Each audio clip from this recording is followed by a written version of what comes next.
What's up, guys? Welcome back to another episode of Evolving United. We are on episode number 77. I hope you guys are all doing well. And I'm going to have to kick off this video with an apology because you're probably going to be seeing it a little later than usual. Now, I'll be honest, I could have cancelled this video and I'm going to explain why in a second. But I wanted to keep the footage in there because there was a new patch that we had in terms of gameplay. There was some different additions to the squad, and also we had a new formation as well, a new tactics. So I didn't really want to throw the footage away. So sadly, we are going to post-com for this video only. When I record a video, I'd rather voice the video at the same time of recording rather than do it post-com. But yeah, for this one-off, it is what it is. I'm sorry. I'm doing my best for you.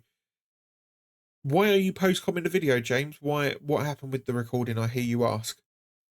Well, I bought a new microphone. I went and purchased an XLR microphone in the Black Friday sales, thinking, yeah, do you know what? This could be ideal because I'll eliminate any sort of background noise and stuff. And for those of you wondering what is an XLR mic, it's like a podcast sort of mic. So it eliminates the sort of background noise, and I thought, yeah, that'll be ideal. Let's just say that came to editing the video for today that you're watching right now, and the audio was terrible to say the least. So I thought, damn, I don't want to throw the footage away because there's some important things on here that I want to show you, and I don't want to cancel a video either. So what's my options? And I thought, well, let's post-com it for one day. I'm sure we can manage that. I was just more annoyed that I'd have to delay the video because I like to try and keep it consistent for you all. Try and keep it that 12 o'clock every day, you're getting a brand new episode. It is what it is. We're going to have to move on from it, live and learn. And yeah, just didn't quite work out how I was hoping. Now, on to FC25, we have got a brand new formation. This came in from a viewer called P Streak, and P Streak's always in the Discord server as well, always watches the videos. Appreciate the support from you. And he recommended me trying the 4-1-4-1. And I'll be honest, when you look at this formation with the ball and how it lines up, it looks a bit weird, but it was actually quite nice in game. Now, there is a bit of an asterisk to that, and I will explain what that is shortly. But yeah, overall, it felt quite good in game, and I did enjoy my time with it. So I might stick with it. But the issue I've got is, it's Rashford up top only. I do like a two-striker formation. That's the only thing. But then having the extra person in midfield was really, really good. Like, it did feel good to have Cass there, Roy Keane, and Veron. And I'll come on to why I've chosen them three in a second. But yeah, having the three in midfield did feel good. Felt really good. But I don't know. I honestly don't know. Will we stick with this? Will we go back to the 4-4-2? I'm not sure. I'm really not sure. We're going to have to just, I don't know, we're going to have to see how it goes. There's a brand new patch on FC25, and it's really making me question a lot of things. And I'm going to come on to what they are. We might as well cover it now, actually. Basically, before this new patch was announced, I went back to old Gen FC, and it felt a lot better, like a lot better. The gameplay felt more consistent. I could pass a ball and it would go where I wanted it to go. On top of that, I was able to score goals again, and it just feels so much better. And then after I'd done a few games of that, because if you remember, with Rivals, it was looking like we were going to get nothing this week at all. I think I went in on Tuesday evening and I had about 11 points to my name. I've ended up getting to, I think it was 31 by the time that it came to recording this video on Wednesday. So yeah, to say that old gen went a lot smoother is an understatement. And then EA went and released this massive new winter update patch, and I thought, damn, my original plan for this video was going to be play the game on old gen and see what you guys think about potentially switching back to old gen for gameplay. Then they released this patch and I'm like, well, now we're going to have to try new gen again, aren't we? So it kind of screwed the plans up, but it's absolutely fine. This video you're watching now is on new gen, but I'll let you make your minds up for yourselves in terms of gameplay. I don't know. I can't make my mind up with it personally. The first game we played, I felt like we had a load of bronzes running around. And in the second game, we felt pretty much invincible. One thing I would say I've noticed with this new patch is pace feels a lot more relevant, in my opinion. I've only probably played about 3 or 4 games on it so far. I need to play some more. But yeah, like you'll see in this first game that we play in a little while that pace is, yeah, ridiculous. Like the likes of Adama's storyline card, whatever it's called. And also, who was the other one that he had? Can't think who the other striker he had was. But, oh, he had Vinny J, Trailblazers Vinny J. And they were ridiculous. Like, I don't normally struggle too much against Vinicius Jr. It might have just been that it was a good player, but I couldn't cope with them. I really couldn't. So yeah, the new patch, I'm not quite sure on it yet. There is some positive things on there. Like we've got David De Gea back in the game. Fantastic. Alexis Sanchez is also in the game. I don't know if I'm going to use him or not, but he's in the game. Who else is there? There was loads of players added, but I think that was it from a Man United point of view. On top of that, and this is a huge update, Rush is now 5-minute halves. Or 5-minute games, I should say. And that's fantastic because 7 minutes was probably a little bit too long when you took into account like goals, corners, and stuff. So yeah, 5 minutes is perfect. EA also have upped the amount of people getting kicked for inactivity, which the wording of what they actually said was a bit strange in my opinion, because it was like, it wasn't definitive of what they were going to do or how they were going to do it, but it was like, we will try to kick more players. And I just found it a bit weird. But either way, apparently the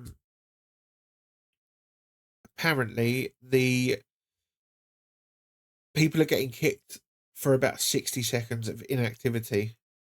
But that's only if you don't kick the ball. I believe that's the case. If you don't touch the ball and you're AFK, you'll get kicked. I don't know how it works with rubber banding and stuff. We'll have to see on that. But yeah, it's a bit weird. So yeah, hopefully they keep that coming for Rush, because I actually really enjoy the game mode. I'd like to see some more rewards and stuff done with it. But yeah, the actual game mode itself is a lot of fun because you can go and play with some friends. Don't get me wrong, if you're playing with randoms, no chance. It's not a good game. But if you're playing with friends, it can be so much fun. It's like, for me, it's basically like bringing clubs to Ultimate Team. It's the closest thing you're going to get. And yeah, I really enjoy it. That's quite a good idea, actually, isn't it? Just thinking about that. Have clubs in Ultimate Team. That'd be quite good. EA, you're missing out. Yeah, so as a social aspect and a social game mode, it's a lot of fun. And it's some nice additions to it. Maybe like, I'd like to see, I don't know, some weekly rewards or something given out more than just the one objective that we currently get. But yeah, that's pretty much the new update covered. I want to move on or go back to the team and who we chose for it. So we had Veron, Roy Keane, and Casemiro in midfield. And the reason they're there is Cass is playing as a central half. So I thought, do you know what? I could have put Roy Keane there. I could have put Agate there because I think he's actually a plus plus. But I'm really enjoying this flashback Casemiro, and it kind of had to start for me. And I feel like as a centre back, he's just very well suited. So yeah, I'm enjoying using him. Roy Keane is there as a box to box. A, because he's actually quite good. Um, yeah, he's actually quite good. And then B, because he's an icon, he just gives some bonus chemistry. So it's kind of a no-brainer. Would I prefer playing Kobe Mainu there? I honestly don't know. Because what Kobe Mainu is better at than Roy Keane is probably the offensive side. Because obviously we've got 86 shooting, passing and dribbling on him. Whereas with Roy Keane, defending is clear over Kobe Mainu. And by the way, can I just say, we had some decent pack luck in this episode. Yeah, we packed some decent walkouts and stuff for this. Yeah, so Kobe Mainu, Roy Keane. I mean, look, the honest answer is I think you start Roy Keane because of chemistry. And maybe if you're struggling a game from an offensive point of view, you could bring on Kobe Mainu, potentially. The other kind of headache selection, so to speak, is at striker. And the reason I say that is, well, the reason I say it is we've got about 20 million strikers. Slight exaggeration, I know. But you get the idea. We've got so many strikers and we're playing one up top in the 4-1-4-1. To be honest, even having two strikers, it was like, who do I start? For me, Rashford has to play in this team. With this upgrade, he feels so good. But then, likewise, when I first started using Zaha, I was struggling a little bit with him. But the more I'm using him, the more I'm loving this card. So he, again, has to be in the team. So I'm like, okay, Rashford goes striker, Zaha goes left mid. But then that means that we've picked up a Diego Forlan.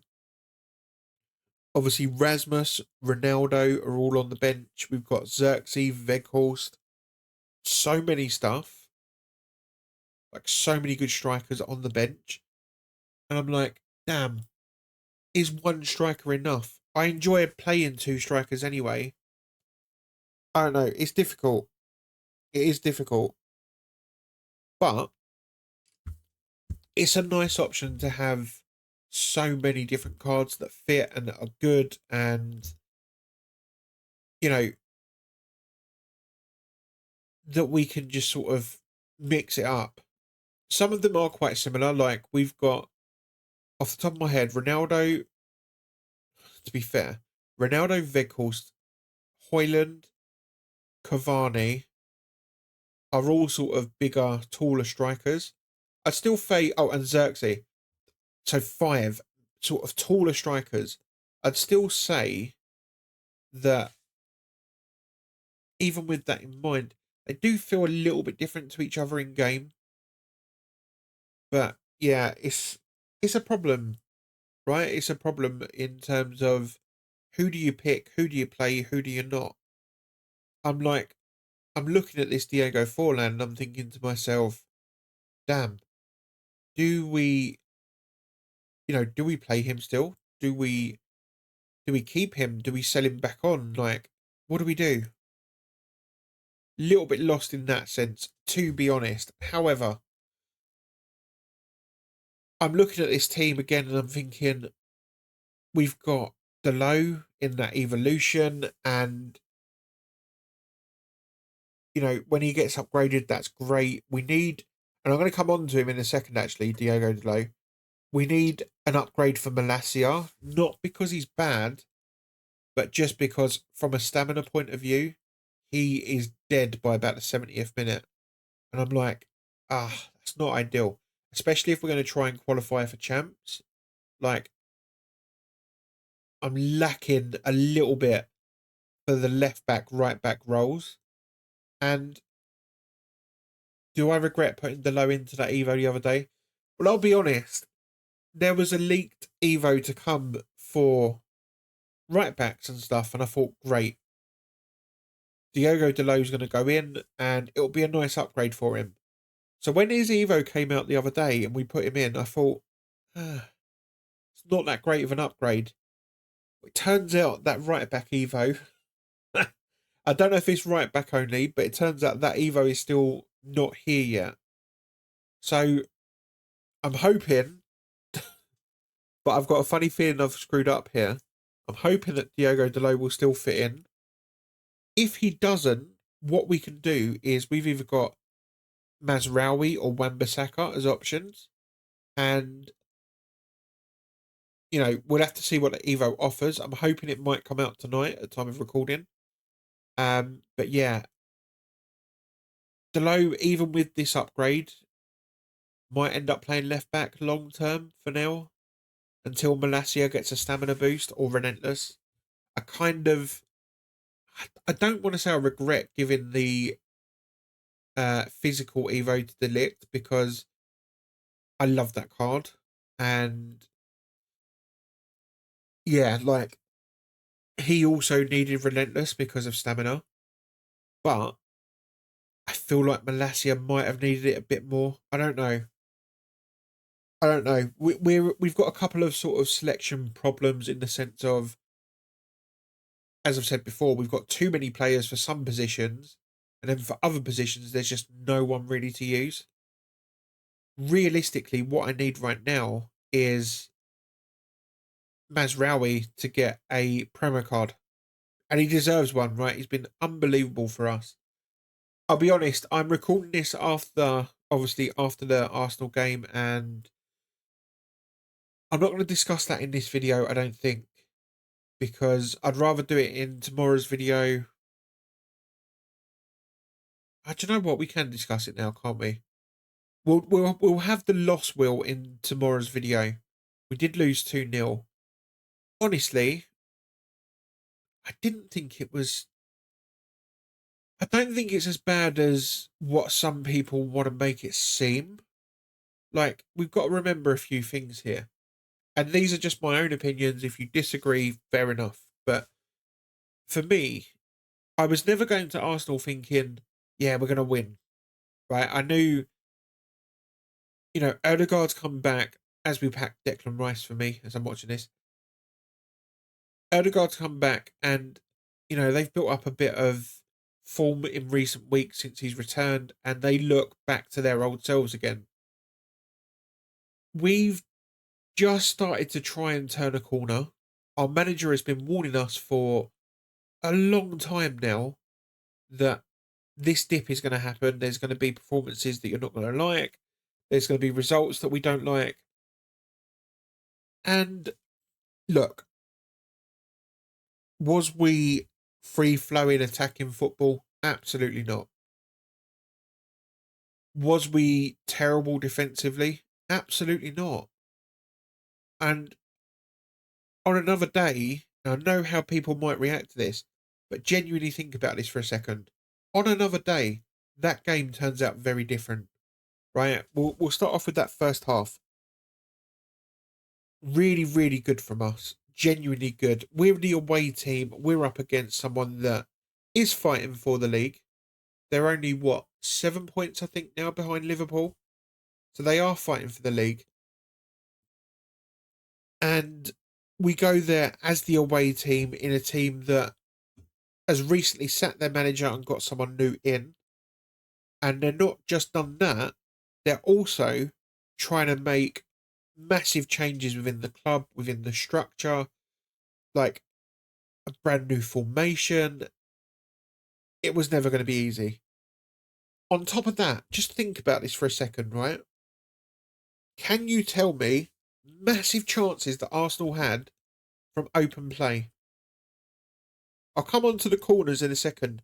From open play, I can't really remember them. There was one chance that Havertz had, but it was right at Onana. It was near post. I would expect him to save it.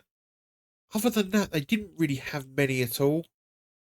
Like, they had a couple that went over the bar or wide or whatever, but nothing that I was like, damn, that's a mental save from Onana. Do you know what I mean? Now, I'm just going to say this straight off the bat. For me, Arsenal are the best team in the league at set pieces and corners. They do it to every single team. They bully them.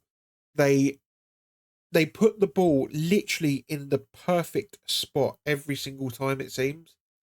And ultimately, what happened last night? They scored 2 corners. Now, you can say, could some of them corners been avoided? Probably, to be fair. They probably could have been. Um, is there things we need to try and work on defensively from corners? Yeah, you could argue that as well. I'm not going to dispute it. But if we break them 2 corner goals down, the first one was just, you can't really hate on that. It's just a good corner. It's a good corner, good goal. Fair enough. The second one is incredibly lucky because I think it was Partey that headed the ball back across the box. I think he's actually going for goal. And all it's done is hit Saliba's back and gone in the back of the net. He doesn't know nothing about it. So if you actually break that performance down and break that result down, like, they've scored 2 corners, one of which was really lucky. On another day, they don't score that second corner. And I do want to say they were threatening from all of their corners all night long. It was an issue that we could not deal with. And, you know, that's something we're going to have to come back to in the future. Rome wasn't built in a day and all that, you know.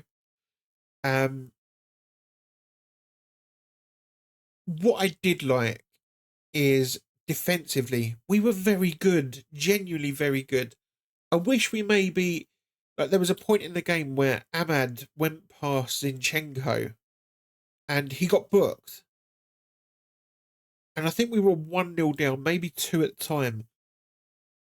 I just wish we had, it was 1-0 actually, because there was a chance from that free kick. I wish Ahmad had kept running at Zinchenko from then on, because I think there was a chance, already on a yellow card, Ahmad's so fast and direct, there was a chance that, you know, he gets a second yellow. Yeah, I kind of wish that we had maybe kept him running at Zinchenko a little bit longer. But sadly, it was kind of a one and done thing. And I'm not digging Amad Diallo out. He's been fantastic for us. But yeah, that's just something I would like to have seen a little bit more of. The other thing was, there was a chance from that free kick and it fell to Matthias de Ligt. And again, great ball in the box, de Ligt with the header. And you have to say, it's a fantastic save from David Raya. Now, on another day, that might jump in, that might sneak in the net. And then you're back in the game. Right? You're back in the game, 1-1. They start getting frustrated again. And who knows what happens at that point. I don't believe, personally, in my opinion, I don't believe heads dropped or anything like that. From what I watched, I didn't see that. I just think it was a bit of a reality check in the sense of, we're not as good as them. And ultimately, while we were very stubborn defensively, they have that one thing in their locker that sets them apart from the rest in set pieces and corners specifically. Like, you can't really hate on it. Fair play to Arsenal for that. Genuinely fair play. Again, this is only our, fourth manager with this? Fourth game in charge with this manager, I should say. And yeah, I just don't think, it's panic stations, to be honest, because he's told us that the players that he's got won't suit his system and he needs to make some changes. Like, we're going to have to be patient with him and it's going to be hard. And there'll be more watches like that, like Arsenal, where we're going to have to sort of sit in and try and be a bit more compact. But yeah, it's a learning process for him. It's a game that I don't think anyone expected us to win. Yeah, I honestly don't. And I have to say, it was really, really good to see Euro back last night. I actually thought he played all right, to be honest. I didn't think anyone had a terrible game. Were we great offensively? Of course we weren't. But again, I think Arsenal have arguably got the best defence in the league. I really do. Um, yeah, so might not be ideal. We're gonna have a loss will. We're gonna have a loss will now for it, sadly. I don't know what to expect from the loss will. We've not lost the game in a little while, so yeah, we're gonna have to have a little look at that, aren't we? But yeah, ultimately, I think we were just beaten by the better team, and we're gonna have to learn from it. We move on. Yeah, it's simple as that. Learn from it and move on. You'll see from the gameplay, we lost that first game 6-2. We did win the second one 10-2.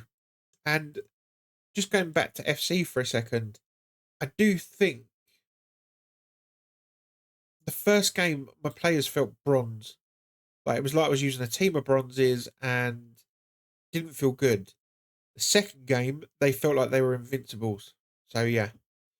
But guys, that is going to be the end of this video. I apologise for the post commentary. I promise you it is just a one-off. It was just one of them things. But we'll move on. We'll learn from it. And, yeah, we'll move on, basically. I hope you enjoyed the video either way. Thank you so much for watching. And I'll see you all very soon indeed.